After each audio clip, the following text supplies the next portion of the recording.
So I wanted to tell a story that that really obsessed me when I was writing my new book, and it's a story of something that happened 3,000 years ago when the kingdom of Israel was in its infancy.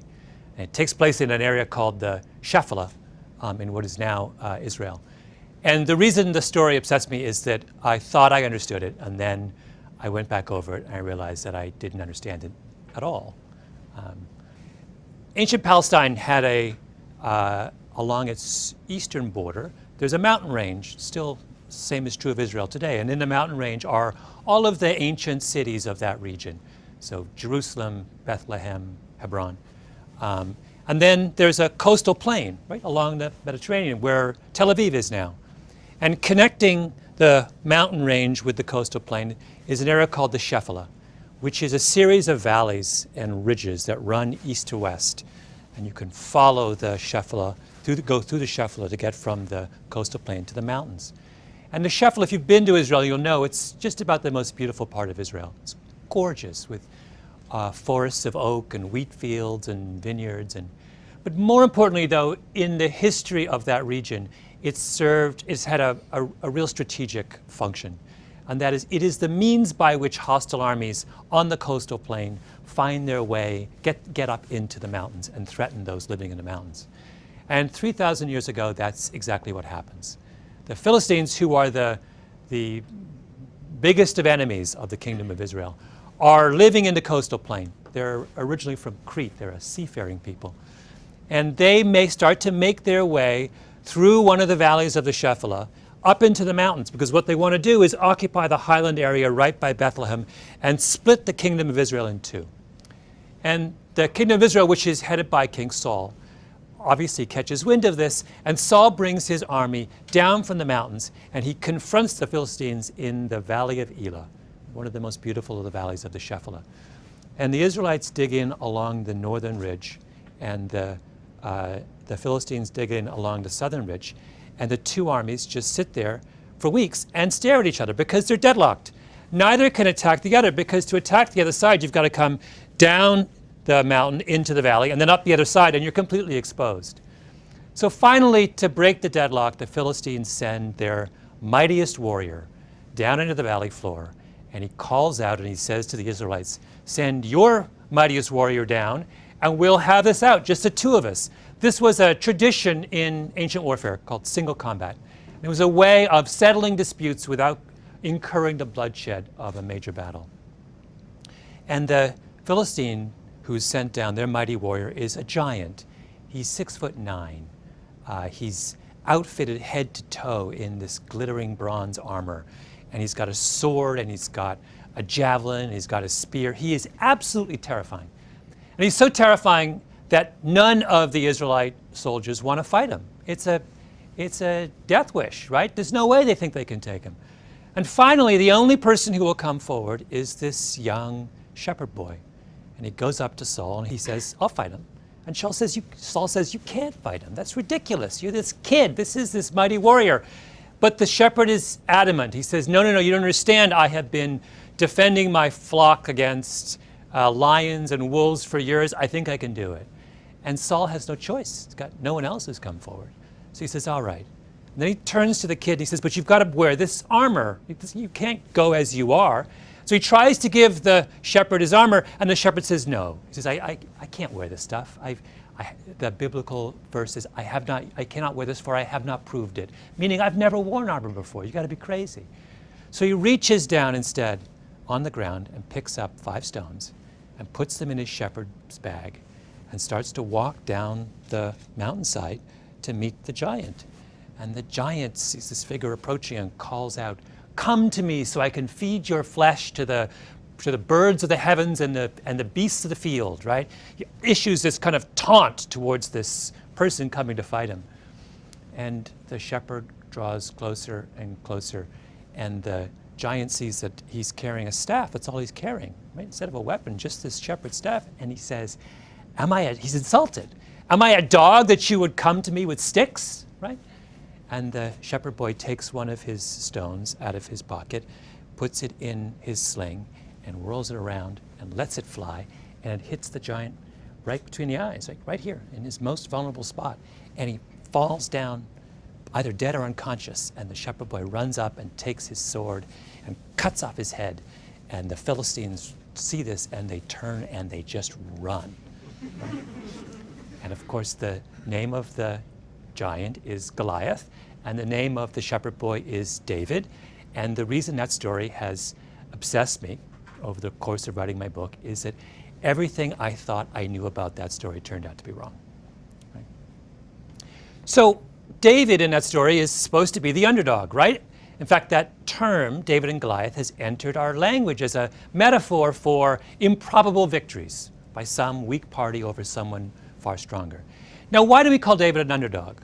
Well, we call him an underdog because he's a kid, little kid, and Goliath is this big, strong giant. We also call him an underdog because Goliath is an experienced warrior, and David is just a shepherd, right?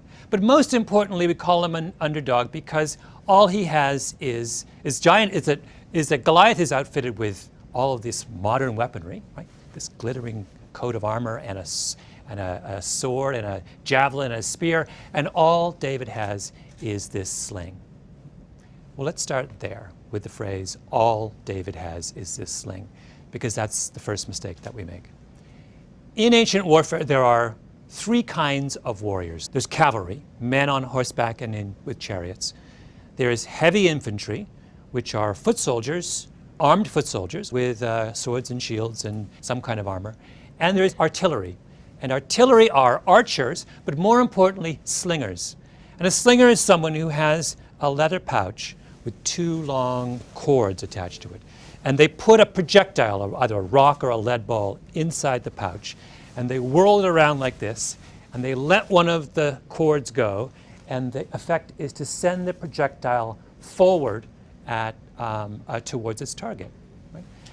That's what David has. And it's important to understand that that sling is not a slingshot. It's not this, right? It's not a child's toy. It's, in fact, an incredibly devastating weapon. When David rolls it around like this, he's turning the sling around probably at 6 or 7 revolutions per second. And that means that when the rock is released, it's going forward really fast, probably 35 meters per second. That's substantially faster than baseball thrown by even the finest of baseball pitchers. More than that, the stones in the Valley of Elah were not normal rocks. They were barium sulfate, which are rocks twice the density of normal stones. If you do the calculations on the stopping power of the rock fired from David's sling, it's roughly equal to the stopping power of a 45 millimeter handgun, right? This is an incredibly devastating weapon. Accuracy, we know from historical records that slingers experienced slingers could hit and maim or even kill a target at distances of up to 200 yards. From medieval tapestries, we know that slingers were capable of hitting birds in flight. They're incredibly accurate, right? When David lines up, and he's not 200 yards away from Goliath, he's quite close to Goliath. When he lines up and fires that thing at Goliath, he has every intention and every expectation of being able to hit Goliath at his most vulnerable spot between his eyes. If you go back over the history of ancient warfare, you will find time and time again that slingers were the decisive factor against infantry in one kind of battle, against heavy infantry in one kind of battle or another. So what's Goliath? He's heavy infantry. And his expectation when he challenges the Israelites to a duel is that he's going to be fighting another heavy infantryman, right? When he says, "Come to me that I might feed your flesh to the birds of the heavens and the beasts of the field," the key phrase is "come to me." Come up to me, because we're going to fight hand to hand like this.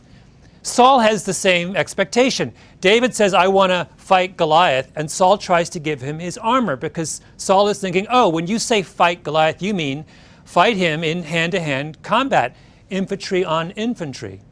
But David has absolutely no expectation. No, he's not going to fight him that way. Why would he? He's a shepherd. He's spent his entire career using a sling to defend his flock against lions and wolves. That's where his strength lies. So here he is, this shepherd, experienced in the use of a devastating weapon, up against this lumbering giant, weighed down by 100 pounds of armor and these incredibly heavy weapons that are useful only in short-range combat. Goliath is a sitting duck. He doesn't have a chance, right? So why do we keep calling David an underdog, and why do we keep referring to his victory as improbable?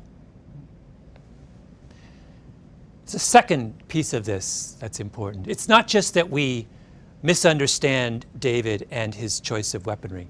It's also that we profoundly misunderstand Goliath. Goliath is not what he seems to be.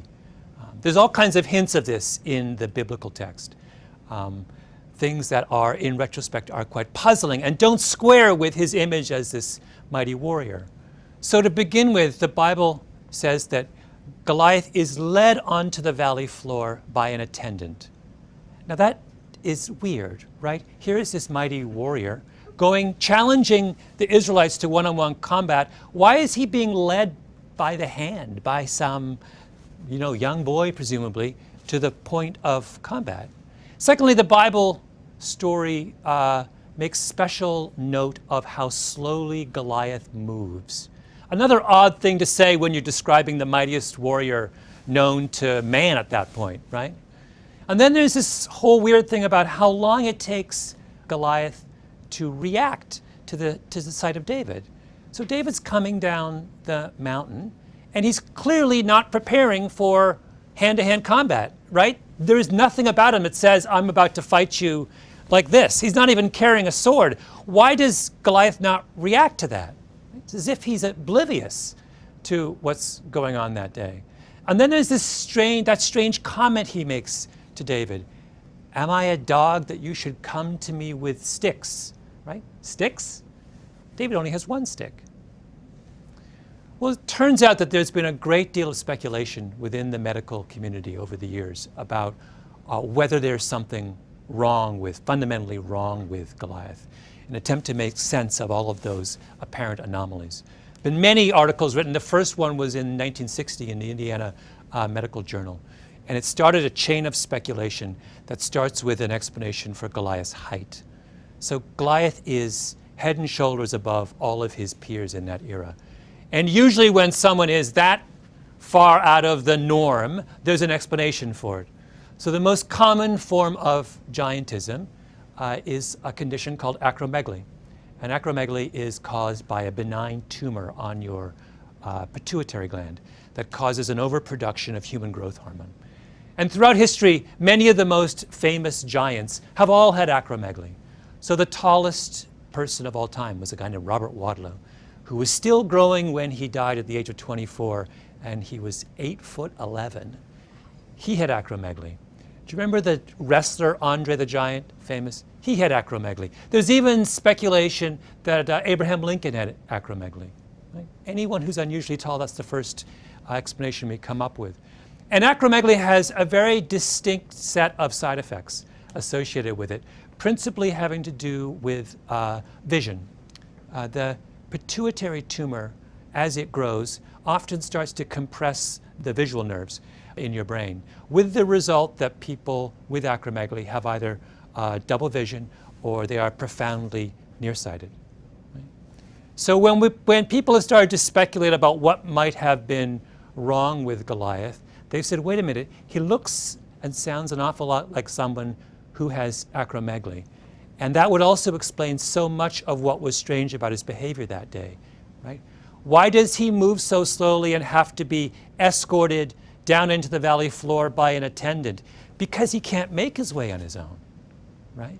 Why is he so strangely oblivious to David that he doesn't understand that David's not going to fight him until the very last moment? Because he can't see him. Right? When he says, come to me that I might feed your flesh to the birds of the heavens and the beasts of the field, the phrase come to me is a hint also of his vulnerability. Come to me because I can't see you. Right? And then there's, am I a dog that you should come to me with sticks? He sees two sticks when David has only one.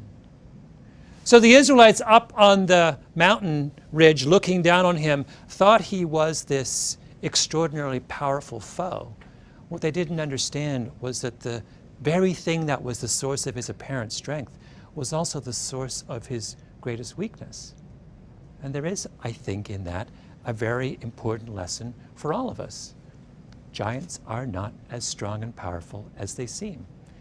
And sometimes the shepherd boy has a sling in his pocket.